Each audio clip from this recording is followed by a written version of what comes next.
À la une, la mobilisation des acteurs de l'économie guyanaise en amont de la conférence sur les marchés publics. Cet après-midi, les transporteurs ont mené une opération escargot au départ du stade Georges Chaumette en direction du point de rendez-vous, la préfecture. La grève se poursuit à Météo France depuis le 5 avril, mouvement de protestation de 7 prévisionnistes guyanais qui reprochent à leur direction une mauvaise réorganisation du travail. Ils menacent de poursuivre au moins jusqu'au mois de mai. Et puis, c'était le défi de quelques étudiants, présenter leur thèse en 180 secondes. Sur les 5 candidats participant à l'université de Guyane ce matin, une jeune femme s'est mise en avant. Reportage à suivre. Mesdames et messieurs, bonsoir, bienvenue dans votre session d'information. Nous vous en parlions avec notre invité hier. Les transporteurs de Guyane sont donc descendus dans les rues. Des véhicules de l'Union des transporteurs et de l'Union des très petites entreprises, entre autres, ont mené donc une opération escargot jusqu'à la préfecture où ils étaient attendus pour 15 heures. Une rencontre avec le préfet sur la question des marchés publics. Maxime de la Houplière. 15 camions, fourgonnettes et véhicules de transport en tout genre ont envahi le parking du stade Georges Chaumette. Dans quelques minutes, les transporteurs de Guyane lanceront une opération escargot dans Cayenne. L'objectif, alerter la population sur les effets néfastes de l'allotissement global des marchés publics. Les petites entreprises n'ont pas les marchés et n'auront jamais les marchés parce que je parle, en ce qui concerne le transport, il faut qu'ils fassent des lots de transport. Mais les petites et moyennes entreprises qui sont autour de moi, quand je ne parle pas pour eux, je comprends leurs problèmes, leur désarroi, c'est que quand ils envoient des gros marchés, ils n'ont pas la force et les reins solides pour pouvoir y accéder. Il va falloir les faire par petits morceaux, de façon que tout le monde puisse trouver leur gain. Morceler l'attribution des marchés pour permettre aux petites entreprises spécialisées de travailler elles aussi. Car aujourd'hui, seuls les grands groupes peuvent se positionner sur un appel d'offres regroupant plusieurs corps de métier, excluant de facto les petites structures. Les plus grandes entreprises qui ont plus de moyens, forcément, ont plus de facilité que nous à faire face aux difficultés des collectivités qui n'ont pas d'argent, qui ne payent pas et qui préfèrent, dans leurs décisions, attribuer des marchés à des entreprises qui ont une capacité financière que nous n'avons pas. Et nous disons qu'on ne peut pas développer un territoire comme la Guyane en se basant uniquement sur des entreprises qui ont une capacité financière et qui servent de banque. Il faut au contraire s'appuyer sur les petites entreprises en les renforçant. C'est ça la solution, mais pas les éliminer du cadre du développement économique. Les transporteurs ont été reçus cet après-midi à l'hôtel préfectoral, histoire de faire avancer les choses et de pouvoir travailler enfin. Autre mouvement social, celui des 7 prévisionnistes de Météo France en Guyane depuis une semaine. Un mouvement de protestation contre la réorganisation de leur travail par la direction, jugée incohérente. Ils menacent de poursuivre la grève jusqu'à la fin du mois de mai si aucune solution convenable ne leur est proposée. Ayodele Germa. Ciel orageux dans les locaux de Météo France. On cause une réorganisation pour une durée de 2 mois du service des prévisions. Il y a des modifications des tâches de travail qui, par le passé, nous ont été supprimées afin de réduire l'effectif de Guyane. Et maintenant que la direction a besoin de nos compétences, malheureusement, nous avons perdu les compétences pour effectuer ces tâches qui sont surtout la surveillance de la zone aéronautique internationale qui est au large de la Guyane et qui est très importante pour le trafic aérien. C'est sur les vols interrégionaux que les conséquences de cette grève sont les plus visibles. Faute de prévisions météorologiques, les avions sont contraints de prévoir des réserves de carburant qui diminuent leur capacité de chargement aux bagages. Le personnel de Guyane espère que la direction de Météo France basée en Martinique prendra en conséquence les effets de cette grève. Malgré la grève, un service minimum est assuré. Les prévisionnistes tiennent à tour de rôle une permanence nocturne. Il y a un prévisionniste qui est notifié toutes les nuits, c'est-à-dire qu'il vient travailler pour continuer à suivre quand même, disons, la vigilance météorologique et la situation météo, et en cas de besoin, notamment pour la sécurité des personnes et des biens. Cette grève dure depuis plus d'une semaine. La direction anti-Guyane de Météo France a proposé de transférer la gestion de l'espace aérien international à des experts aéronautiques toulousains. Solution insatisfaisante pour les grévistes qui menacent de poursuivre la grève jusqu'à fin mai. 3 ans de travaux restitués en 3 minutes chrono, c'est le défi du grand concours national Ma thèse en 180 secondes. Et chez nous aujourd'hui, 5 doctorants ont présenté ce matin leur thème d'étude de la manière la plus simple possible au jury et au public. Un exercice de vulgarisation dans lequel une jeune femme s'est particulièrement illustrée. Reportage Jonathan Lariot. C'est le sourire aux lèvres que Samantha James arbore son trophée. Elle est l'heureuse gagnante du concours Ma thèse en 180 secondes. À Madame Samantha James. Je suis très contente, vraiment très contente. Mais je pensais juste participer, pas forcément gagner. Ça veut dire que j'ai bien suivi les consignes, j'ai pu faire comprendre le sujet sur lequel je travaille à des personnes qui ne sont pas dans le domaine. Finalement, quand on est sous le feu des projecteurs avec la pression, finalement 180 secondes, des fois c'est trop. Pour sa deuxième édition, l'événement a réuni 5 doctorants autour d'un exercice de taille. Expliquer leur sujet de thèse en seulement 3 minutes. Devant eux, le jury, mais aussi des lycéens venus assister à cette compétition. 3, 2, 1, et c'est parti. Le timing est très serré. La plupart des gens ne le savent pas, mais la varicelle est un herpès provoqué par le virus varicelle zoster. Dans le cadre de ma thèse, je m'intéresse au 8e herpès découvert chez l'homme. Oui, il y en a 8 juste pour nous. Imaginez en 3 mois pour 180 secondes, c'est chaud, c'est chaud. On sait qu'en 180 secondes, ils n'auraient pas tenu. Et ils m'ont prouvé aujourd'hui qu'en 180 secondes, ils ont su présenter leur thèse. Pendant 3 mois, les participants se sont préparés à ce concours. Prise de parole en public, écriture et même quelques cours de scène. Ils ont tout mis en œuvre pour être au point. On nous a d'abord appris à être synthétique. C'est-à-dire on veut toujours en dire plus. Le plus difficile, ça a été de choisir les morceaux qu'on va expliquer. De ne pas utiliser un vocabulaire scientifique trop poussé, sinon l'auditoire ne nous comprendrait pas. Présenter une thèse en mathématiques, surtout en 180 secondes, c'était vraiment très intéressant. Dorénavant, je pourrais expliquer à n'importe qui, même à ma grand-mère, ce que je fais en thèse. Aujourd'hui, c'est 180 secondes, mais dans quelques années, c'est une présentation de plus grande envergure qu'ils devront présenter pour la suite de leurs études. Ce concours, au-delà de la compétition, est aussi un exercice. Nos doctorants font des travaux de recherche pour faire une thèse, mais aussi ont besoin de communiquer avec le public, avec leur environnement.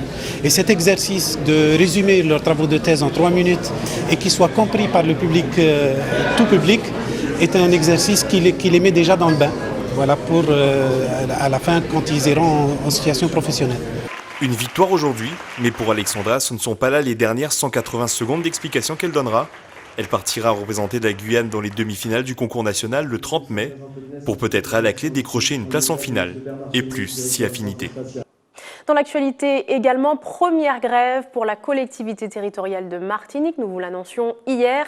5 organisations syndicales se sont réunies pour dénoncer le manque de dialogue social. Principal point de désaccord, la situation des agents territoriaux en contrat à durée déterminée. La plupart des établissements dépendants de la collectivité étaient à l'arrêt aujourd'hui, dont plusieurs établissements scolaires. Frédéric Mazy et Michelet François.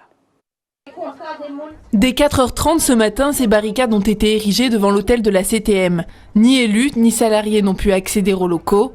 Bloquées également les archives départementales, la bibliothèque Schellcher et de nombreux établissements scolaires. 3 mois après son installation, la collectivité fait face à sa première grève. Dans le collimateur, l'avenir des quelques 250 agents en CDD. Certains auraient reçu des lettres leur annonçant la fin de leur contrat, alors que ce dernier n'est pas arrivé à terme. Nous trouvons ça inadmissible. Même si on a un CDD, un contrat à durée déterminée, il y a un engagement contractuel, on attend que la fin du contrat se termine avec toutes les démarches administratives qui s'imposent pour finir la relation contractuelle. Mais pas comme ça, pas dans cet état. Parmi les grévistes, des professions qu'on ne voit pas souvent battre le pavé. Ces techniciens de laboratoire manifestent pour la première fois. Le laboratoire territorial d'analyse pourrait perdre une bonne partie de son effectif. Un scénario impensable pour sa directrice. Soit la situation évolue, c'est-à-dire que soit la décision d'arrêter les contrats est suspendue, soit on ferme le laboratoire.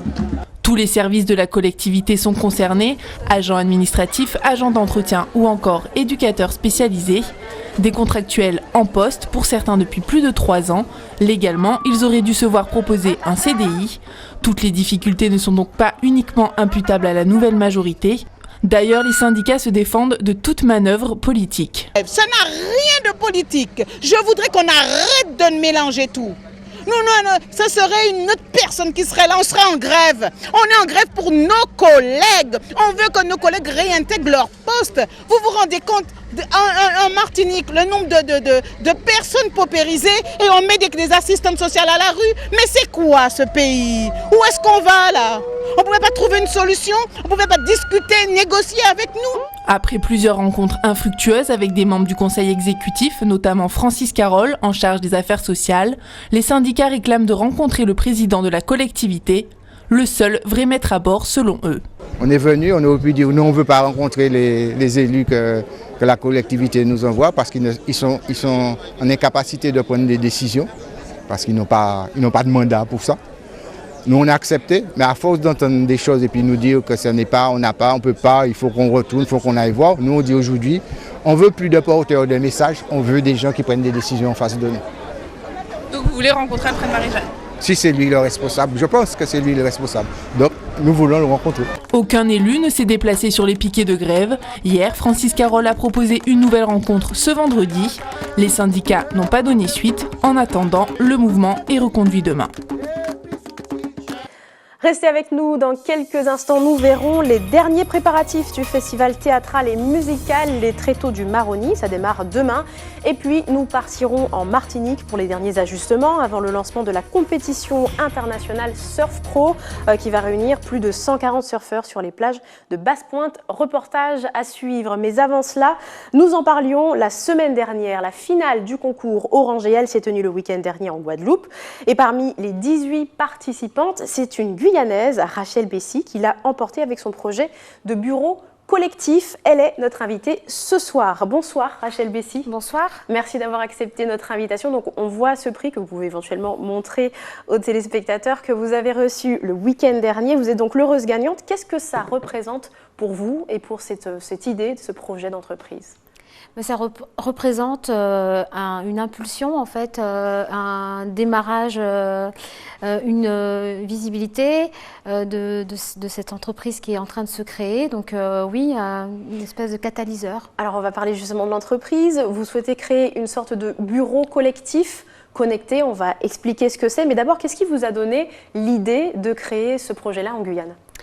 En étant moi-même en création d'entreprise, je me suis vite rendu compte des difficultés que l'on peut rencontrer lorsque on est dans le démarrage dans l'entrepreneuriat. Et que finalement, on n'a pas de lieu pour travailler, on n'a pas...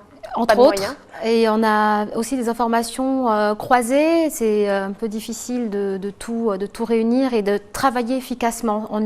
C'est ni agréable et ni efficace d'être isolé. C'est plus une idée du coup de vécu qui vous est apparue parce que vous avez vécu Totalement. ça, plutôt qu'une idée qui vous tenait à cœur peut-être depuis quelques temps.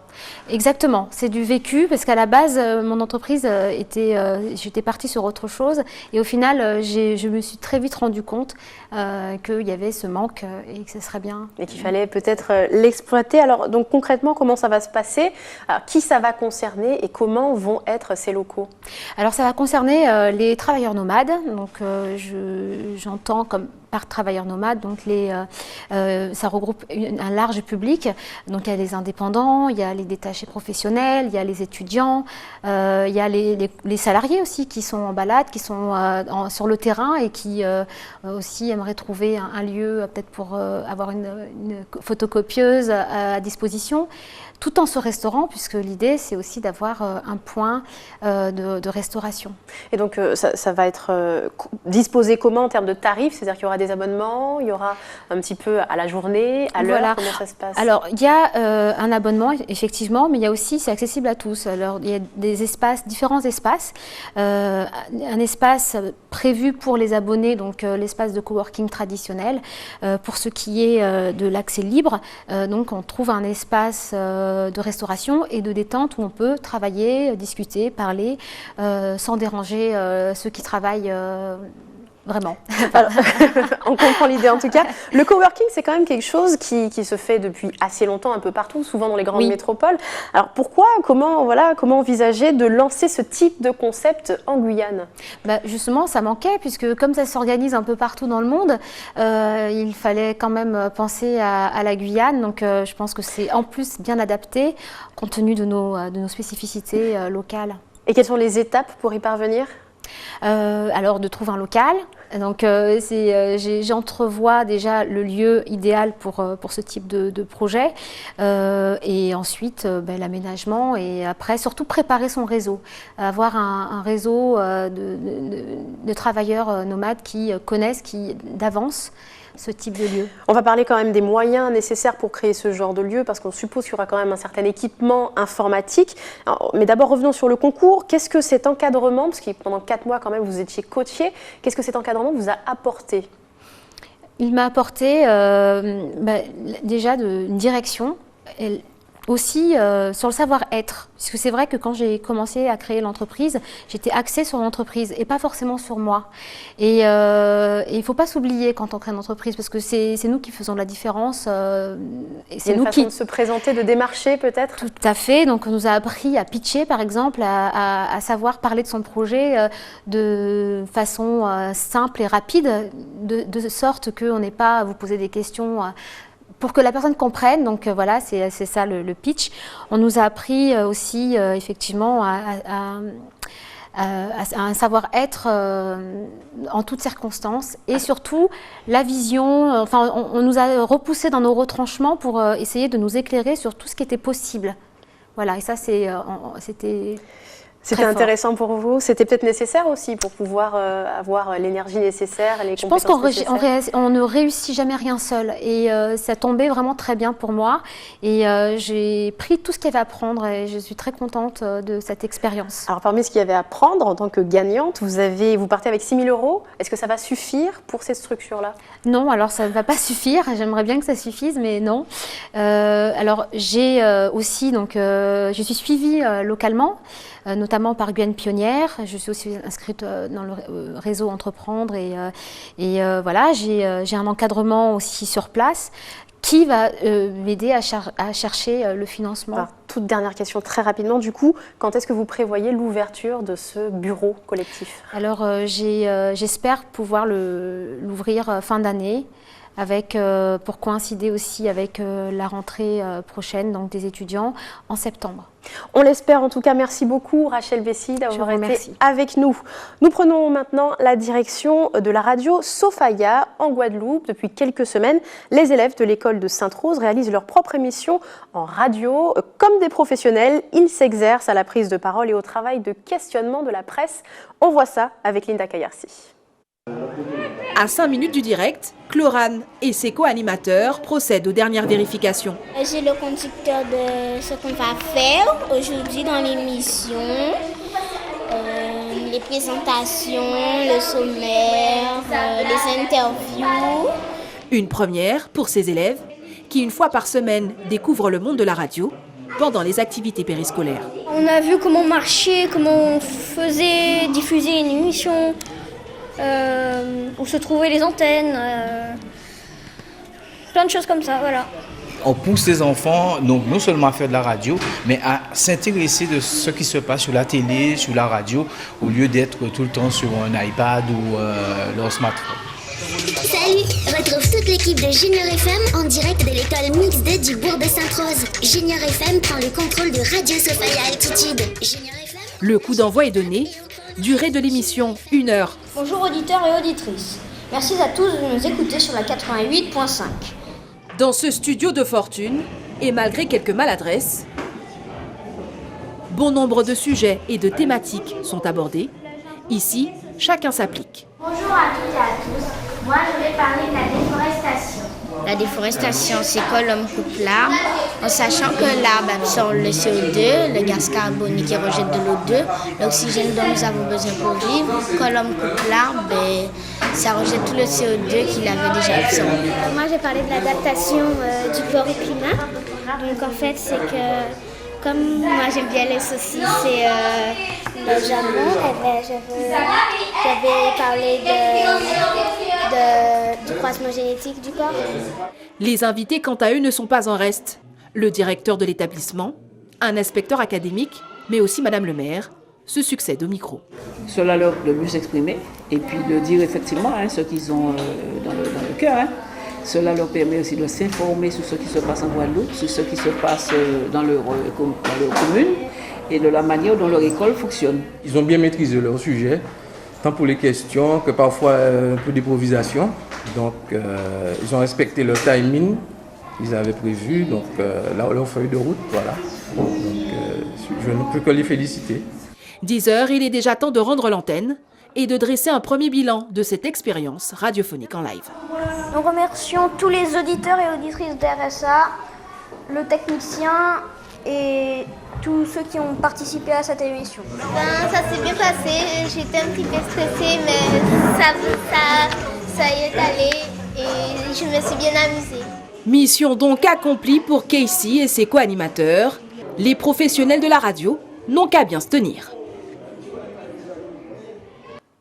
3 Guyanaises en partance pour les championnats de France de Scrabble. La compétition réservée aux jeunes et aux scolaires se déroulera du 15 au 18 avril prochain à Val-d'Oie en Franche-Comté. Et le départ est prévu ce soir pour ces 3 jeunes filles. Un départ qui réjouit bien sûr la Ligue de Scrabble de Guyane qui espère évidemment leur victoire. On écoute à ce propos le président de la Ligue au micro de Mia Pierre. C'est vrai que ces jeunes partent parce qu'ils se sont qualifiés. Ça veut dire déjà que c'est un exploit de s'être qualifié, de pouvoir participer. Alors nous, on a les 2 premières, les sœurs Owaton qui depuis 4 ans maintenant participent à ces championnats. Donc on espère un bon classement, elles ont le potentiel. Et la petite dernière, Anna Elizop, qui a tout juste 9 ans, alors elle est très prometteuse. On espère qu'elle va bien figurer parmi les poussins, mais il est clair qu'elle a un potentiel et que dans les années à venir, elle sera bien classée. Non, c'est pas la première fois. Régulièrement, depuis 4 ans, on envoie des 3-4 jeunes en métropole. Et ce qui n'est pas forcément le cas, c'est un petit peu plus compliqué pour les autres DOM. Donc nous en Guyane, vraiment, avec l'aide aussi des partenaires, la collectivité territoriale de Guyane, les municipalités, on arrive à faire partir ces jeunes. Et ces jeunes sont très désireux de partir et d'aller se confronter justement avec des jeunes qui ont un niveau un petit peu plus élevé. Et c'est un gage de réussite par la suite. Bon, c'est le fruit d'un travail depuis plusieurs années avec notre commission jeunes et scolaires, notre délégué et l'ensemble du conseil d'administration de la Ligue où on œuvre à travers des sections jeunes de clubs, mais aussi à travers des clubs scolaires. Dans le reste de l'actualité, je vous l'annonçais, la 10e édition des Tréteaux du Maroni ou Festival des Bouts du Monde démarre demain au camp de la transportation à Saint-Laurent. Au programme du cirque, de la danse, de la musique, du théâtre et même des happenings de rue. Un événement qui aura réclamé un long travail avant le jour J. Un œil sur les derniers préparatifs avec Hervé Chkouron. Comédiens, danseurs et bien d'autres encore se réunissent pour 4 jours de spectacle au Tréteaux du Maroni. Ce festival ouvrira ses portes ce jeudi au camp de la transportation. Une préparation de longue haleine pour un événement où les talents créatifs seront nombreux. Cette année, pour cette 10e édition, c'est la jeunesse et les écoles qui sont mises en avant. Et donc le festival est basé, la 10e édition, est basé sur le signe de la performance, donc la mise en urgence de la créativité. Donc nous avons une grande performance qui va se passer sur les rives du fleuve et sur le fleuve, avec la complicité du public. Ensuite, nous avons un espace dédié à la musique et aux écoles de musique qui se trouve au SIAP, sur la terrasse du SIAP, dans le camp de la transportation. Nous avons la tente où nous aurons des apéros-spectacles qui sont prévus, avec des rencontres entre des formations de Sainte-Lucie, Cayenne et peut-être la Guadeloupe. On imagine que chaque soir, avant le repas ou après le repas, il y aura dans notre espace dîner-spectacle, la tente dîner-spectacle, nous aurons des surprises en permanence. Sinon, on a un festival avec une programmation, avec des spectacles qui ont été sélectionnés, voilà. Et donc on espère, malgré la pluie, avec la pluie, une grande fête et très pétillante. Voilà. La 10e édition du Festival des Tréteaux du Maroni se déroulera jusqu'au dimanche 17 avril.